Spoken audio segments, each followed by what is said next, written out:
What's up, everybody? Jack here from Halfchrome, and this is the BetaFPV Air65, and it's the 2020 edition, which means it is slightly different. Slightly different than this guy. This is the 2024 edition, and I also have the racing, the special champion edition, right? These are both racing editions. Right now, you can only get the racing edition. They will be making a freestyle. The difference is the kV of the motor. So let's talk about this guy. It is basically, listen, it's pretty much the same. Two major upgrades here, right? The first being we have the 5-in-1 full diamond board here. Let me get you some pictures that you can kind of see while I'm talking. But we got a full diamond board versus this one where it was just the 4-in-1, meaning you had to add a receiver. So this has an ELRS receiver. This new one has the ELRS receiver built in. They're basically the same weight. I'll weigh them so you can take a look at that. So that is one difference. You can see they're all right around 17 grams. I've got the here's the new one on the screen here. Now we're going to look at the old one and the champion edition. Listen, are they exactly? I mean, my scale doesn't go past I don't know, tenths of a gram or anything like that, but you can kind of see. All right, so the board is one difference. The other are these motors, right? So these are new motors. They're supposed to be, they redesigned the motor, so it's supposed to be more efficient. So you should get a boost, they say, of 15%. Now, I've flown this. I'd fly this 2025 edition, then I'd fly the 2024 edition. I kind of went back and forth, and I did the same thing with the racing edition, went back and forth, and I don't know.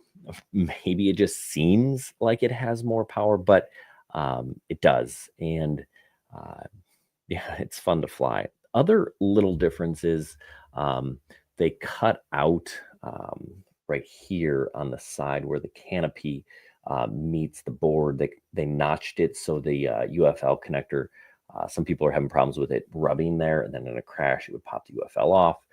That they've fixed. They didn't add glue, so I always add just a dab of a welder's glue or E65 over that to kind of hold in place. And then they add a little grommet here on the antenna where it goes through the canopy here to kind of hold it in place. You can see this is me flying around in my basement. I think actually this was my very first flight, and yeah, it's super punchy and it's got a lot of juice. It's a powerful little quad. It's got some zip. I didn't get a really good battery on here, so I'm going to bring that in for a landing, and then we'll see it again, right? So this does have a switchable VTX, so you can go up to 400 milliwatts. So I'm in my basement here on this flight here, and you can see I can get all the way to the second story without a problem. I think the camera on here is pretty good. No, it certainly isn't HD, but you can see that I'm not getting any breakup. And that is another thing that Beta FPV addressed with this new board is these new boards that the 65 is shipping with. They did some work on the VTX to kind of improve the quality so you get less breakup. And I think this is a pretty good example. I'm in the basement right now. This flight, as you see it, second floor. So it does a really good job. Is it incredibly noticeable? No. Do I feel like it's a little bit more powerful? Yeah. I can't really quantify that. Other than, yeah, it just feels like it's got a little more zip, a little more juice, a little bit more power. I didn't bench test them, but they supposedly did, and that's where they came up with that 15% number. So, that's pretty positive. I actually find these motors, right? I prefer the freestyle, right? So the freestyle has 23,000 kV motors. The racing edition, the one that I'm flying here, has 27,000 kV motors. And what I do is I find it best to put a throttle cut on your radio. So this flight here that you're watching, what I did was when I power on my radio, I yeah, Edge TX, thanks. Yep, we're good. All right. So I put my throttle on a dial, right? So you can kind of see here, it's normal. And then when I click this switch, it says throttle cut. I have a whole tutorial on how to do that. And then I can kind of dial my throttle up or down, right? So when my position here is in the middle, it's at, you can kind of see there, 51, right? So I can get, half throttle. I think this flight here was right around 75% throttle. And then when I'm like, you know what, I'm ready to go. Or if I'm outside and I'm ripping and I want to fly acro, I'll turn that throttle cut off, and then it goes back to 100. So that is awesome. This radio, this GX12, by the way, awesome. I love it. It's pretty fantastic. You can see this battery here. I flew it for about 3 minutes. And I think when the battery came to rest, at 3.6 volts. So they say you can get 4 minutes of battery on a 260. I think that is incredibly ambitious. I don't think that that's quite possible. But,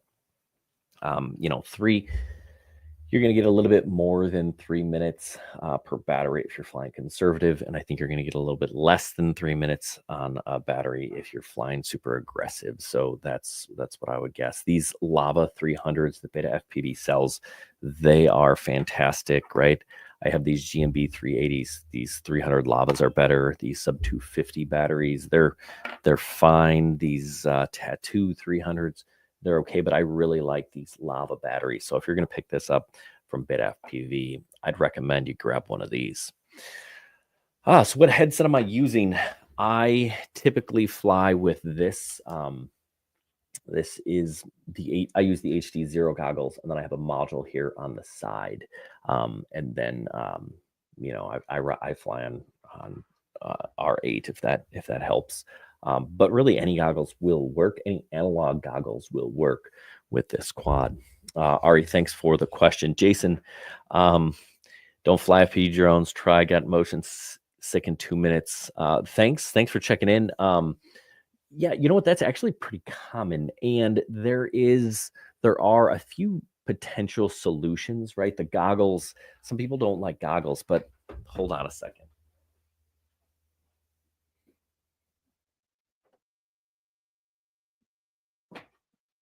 Okay, I'm back. Let's get this off the screen. We'll take a look at the listening here in a second. But Emax makes a goggle like this, and there's some other options where you have a screen, and then you can actually mount the screen. It has a mounting screw, and there are ways to just kind of mount it to your controller like this. For something like this, you'd have to kind of customize something. The Emax controller, which is the LRS now. I'm not going to try and find that one, but there are definitely solutions where you can fly with a screen. So if you get motion sick, that may be a solution for you. Why don't these FPV companies market their drones like DJI? Says hello, MeBox.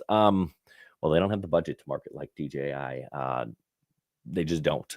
So they can't. Speaking of DJI and FPV, yep, I do have the O4 Air Unit Pro, and I do have the O4 Air Unit or Air Unit Lite. So I'm going to put these on some quads. I know BetaFPV has put it on this guy here. They have an all brand new flight controller. They're kind of working out some of the details, and they're going to send me one. So I will review that. I'm really excited about that.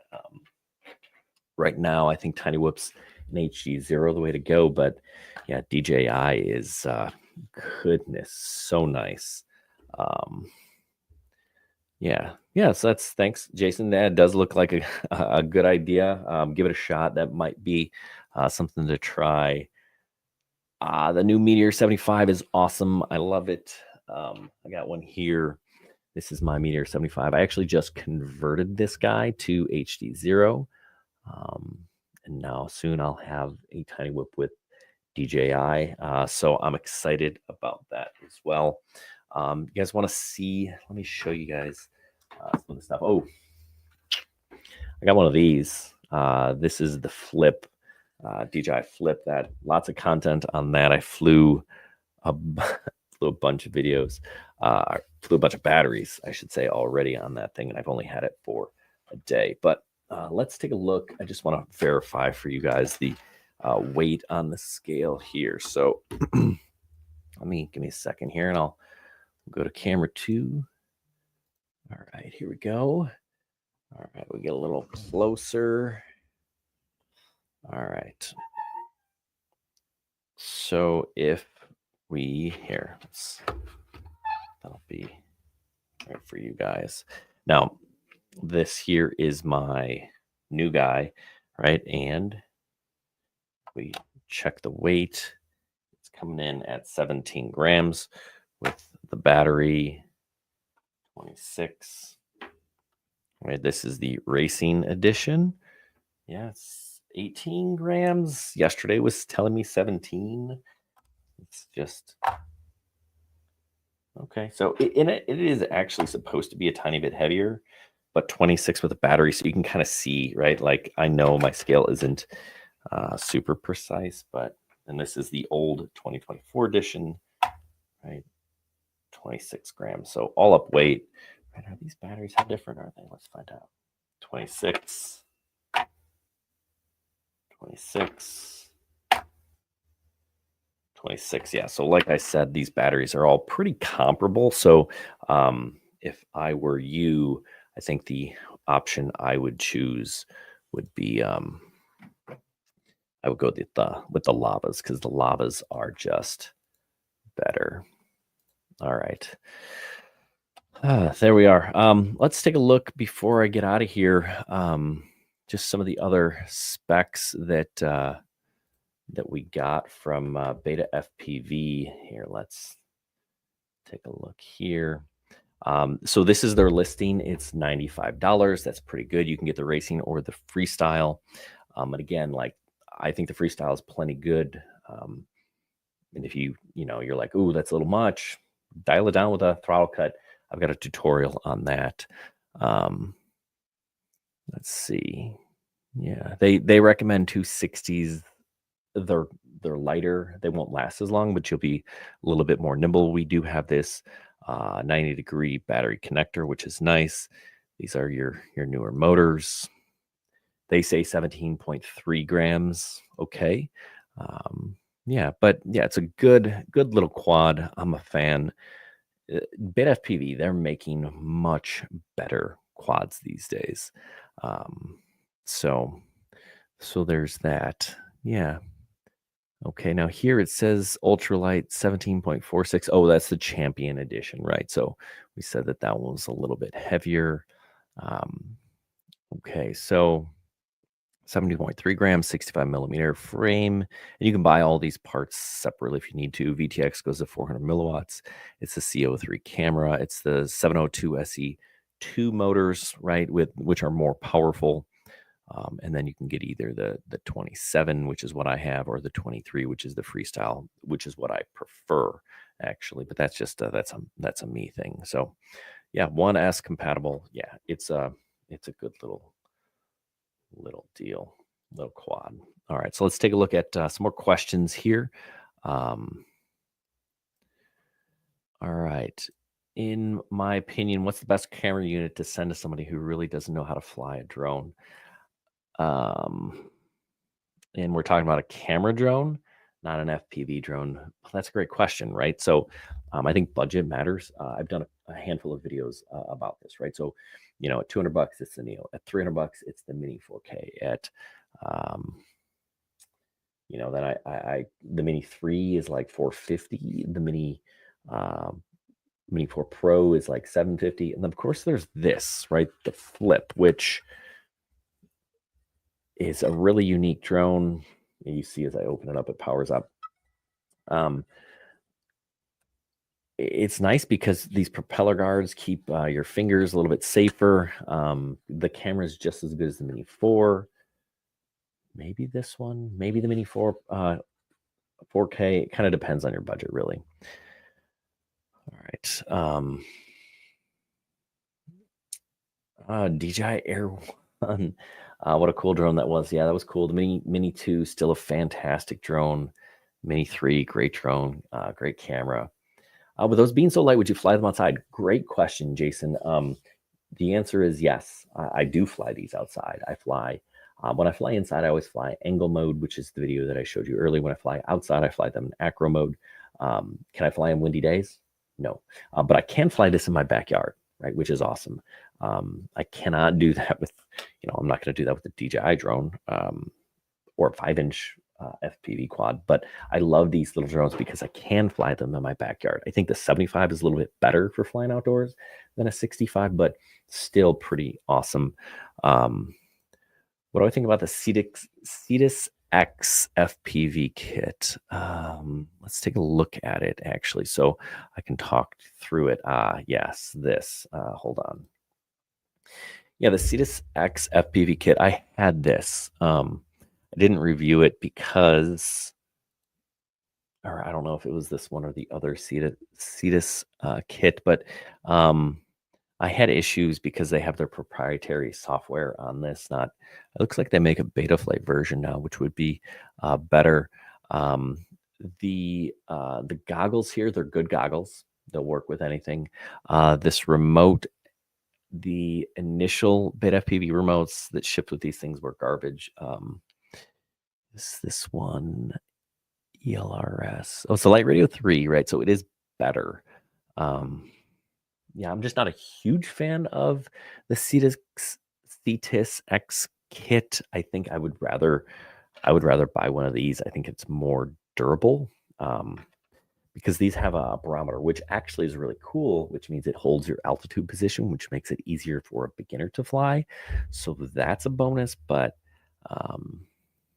also a negative because if that breaks, then that's kind of hard. We got a question. The flip should at least portray some character flipping. Should have some. Yes. No, the flip doesn't have any FPV. Or you cannot flip with the flip. No FPV characteristics, unlike the Neo, which does.